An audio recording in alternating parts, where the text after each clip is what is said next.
I want to talk about the other Group of 5 game. This will be the nightcap. This is Oregon against James Madison. This is the biggest spread of the opening weekend. Oregon favored by 3 touchdowns at Autzen.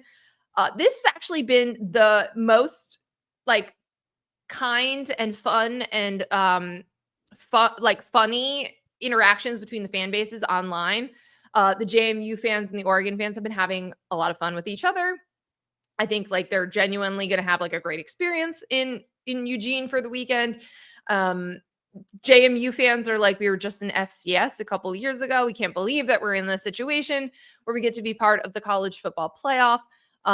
You again have another head coach in Bob Chesney, who has accepted the UCLA job, but is coaching JMU through their run. This is insane. Coordinators. Can we just stop here? This is I want to say crazy the coordinators too on Oregon side. So God, Will Stein is the new head coach at Kentucky. Tosh what LaVoy are is the new head coach at Cal. Most of the key figures in this game have other jobs and are pulling double duty right now. This is the most important thing in the sport. This is what people have told me, at least. We had to do this. We had to get to a point where we had to expand the playoff. Postseason needed to be big because it's the most important thing. And when we're previewing all of these games, you're like, oh, yeah, this guy's pulling double duty. This guy's going to be out the door. Hey, look, they're coordinators. They're Tosh was on a plane to Hawaii to try to make sure his quarterback wasn't going to leave Cal, but he's trying to get ready for a playoff game. Yes. All of that is happening. So again, you kind of wonder like, okay, who handles that better, right? Like that is one of the storylines here. We will see, we will learn. We also need to see how healthy Oregon is going to be. They were very banged up down the stretch in the regular season. But I want to talk about JMU as we preview this game, because actually their defense is pretty good. Number 2 in FBS against the run, 12th in FBS against the pass, but have they been tested? So let's look at JMU's schedule. We talked about it a lot when we were debating, the ACC doomsday scenario with Duke and whatnot. One Power 4 opponent, and they lost that game at Louisville. The rest they handled, but for a defense that, again, the metrics are really good. They have been very sound. They have been very solid. They have not played the kinds of offenses and offensive lines in particular that they are about to face in Oregon, which, by the way, is a finalist for the Joe Moore Award, one of the best offensive lines in the country. Yeah, it's going to be an interesting thing to watch here, because I don't think they've been tested, and like, it's not a JMU knock. We asked a similar question about, Ohio State, for example, going up against Indiana at the end of the year and like their first really big matchup in a while. Like, how do you withstand that? So I think it's a storyline to watch here. I will say one thing, because I argued last Saturday with a lot of JMU people to the point where one guy blocked me because he misunderstood something I was trying to say. There is part of JMU getting here that I don't love, from the standpoint of the ACC just couldn't figure out how to do tiebreakers to put themselves in a position to get an automatic bid into the college football playoff. There's another part about how they got here where the schedule was the schedule, and all they had to do was go out there and play the games. And they have tried to schedule better opponents in their non-conference. And some Power 4 schools have gotten to a point where they're like, we're scheduling Power 4 or we're scheduling FCS. But one thing we're not going to do is schedule Group of 5, because we're not going to pay them to make us either look bad or to lose that football game. And JMU has kind of been in that spot where they've tried to schedule a little bit more aggressively. I think they wanted more than just Louisville on this schedule, and they've been turned down.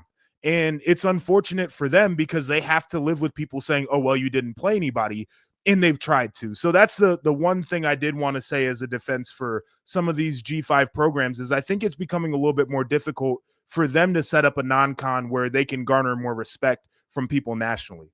100%. This has been a problem in basketball too, by the way. Once you become a good mid-major or a good Group of 5 team, nobody wants to schedule you, because to your point, there is no benefit in beating you.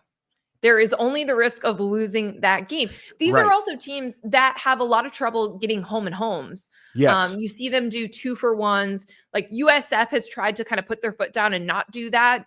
App State has had a really hard time scheduling teams.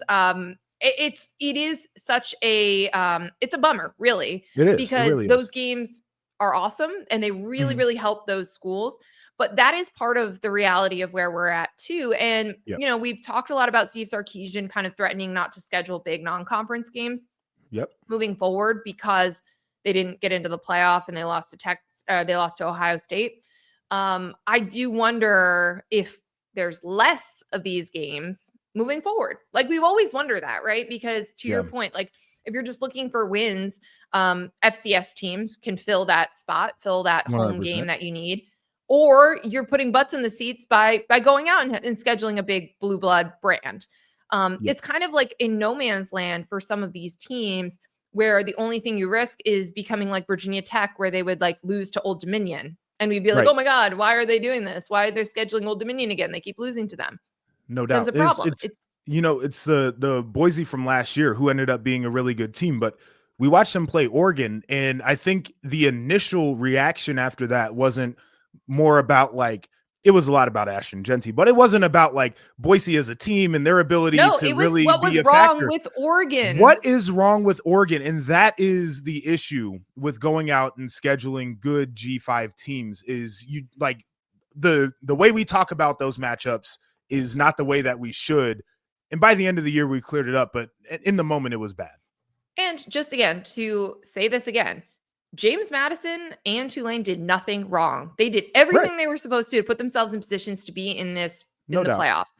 This, if you have issues with them being in the playoff, you have issues with the format, which we've Yes. talked about ad Yes. nauseum. But it is not about these two teams and about the schedules that they played this year. Because by the way, JMU did try and they Yes. did play a bunch of power conference teams. They beat a couple of them as well, including the ACC champion Duke Blue Devils. Yeah. So, again, everyone's trying. Tulane's kind of been the gold standard of the G5 the last couple of years. But it's hard to schedule better than Northwestern and Duke if you're No Tulane. doubt. I will say, I love the way that you said that though. Like the part of this conversation, you mentioned the teams that are in it because I think you have to. But and I'd love to clear this up for anybody who thinks that I'm like anti JMU or Tulane. Like it's not about them. My issue, as you well know, has always been about structure in what we're actually trying to achieve when we go into the postseason. But for James Madison, like they did all the things that they should have done. Like I'm looking more at the ACC and saying like, dog, this is on you for not having your stuff together that JMU is exactly where they're at right now. If anybody wants to point fingers, point it at the conference. Yes. I also think the ACC knows that. They did put out, they're doing a hybrid schedule for 2026. This is going to be even more of a mess. It is. So instead of just waiting for 2027 and doing their schedule so that like almost everybody's playing 9 conference games and one team is playing 8 because they have 17 full-time football members. So it was never going to be super easy. They're doing a hybrid schedule for next year where 5 teams in the ACC are playing 8 ACC games and everybody else is playing 9. It's incredibly confusing. But the one thing that I was excited about in their press release is that they're going to be changing their tiebreaker procedures and their tiebreaker policies, and they'll announce that at a later date. Thank you. Thank you. So we should be avoiding an ACC Duke situation moving forward. But we will have ones where you're like, oh, you went 8-1 in the conference, and this team went 7-1 in the conference. What are we going to do? We're going to have to deal with that. But at least The they're ACC, aware that man. that is a problem. Wow. I hope these games are close. I want to say that before we go, Joshua, because last year, the first round games were not close. Yeah. They were all lopsided. Everyone made it a whole referendum on either the teams that lost or the sport. The seeding was wrong last year. It was because you had to have the 4 byes go to conference champions. So that was a problem because I really think if the seeding had been correct, like 8, 9, 7, 10 games would have been a lot better. But I am a little worried, especially about the group of 5 participating games, that people will have some takes if these games are not close. I think they're going to be takes regardless. Before we get to that full-fledged discussion, I do want to mention Wayne Knight, the running back for JMU. That yes. To me is a guy who can Yeah, that can be one where the game gets a little bit icky if he can hit some of those explosive runs that we've seen. But to the bigger picture of what you're saying is, I think regardless, and this hurts me to say as somebody who's anti 12 team playoff, I think regardless of the size of the field, this is what's going to happen. We see it all the time. Teams will no-show when they've had a little bit of extra time off. They will come out sluggish. They'll forget how to play football. Some teams who had a good year will think they invented the game of football and think that they don't have to play very hard when it's time for them to suit up. And so we can make it a referendum on whatever we want to make it. I don't think that we can look too hard at some of these early results and say, like, this is an indictment on X, Y, and Z. I would love for it to be better. Again, I would love to go to a structure where we just have the old bowl system, but it is what it is. There were blowouts in those games too, right? Like, this is just what happens when you have a bunch of kids who are finishing up exams and they're going to practice. They don't know who they're playing for a week or maybe two. And then they have to game plan, and did you go too hard? Did you not go hard enough? Did your guys have their minds right? Were they worried about their holiday travel plans? This is just what it is. This is college football, period. And I've said this a lot because you do wish that the field was smaller, but you go through these rounds, you weed out the teams that can actually win the whole thing or win a few games, and you get some pretty great games down the stretch. I think we're going to have better quarters this year because, again, the seeding got fixed, but also the semis were really good, very evenly matched last year. I think we'll see that again this year. So